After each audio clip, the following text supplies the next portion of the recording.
In this video, we will learn about the energy coming from the sun as a brief introduction to electromagnetic spectrum. When you're exposed to sunlight, you're absorbing infrared radiation from the sun. Infrared radiation and visible light are parts of the electromagnetic spectrum, as well as radio waves, microwaves, ultraviolet, and X-rays. Electromagnetic waves are electric and magnetic waves which travel through space by radiation. We will learn about this in the next video. The wavelength of light increases across the visible spectrum from blue to red light.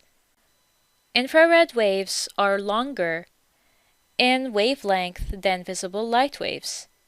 The sun emits all types of electromagnetic radiation. Fortunately, the Earth's atmosphere blocks all types of radiation which are harmful to people, but doesn't block infrared radiation or light from the sun.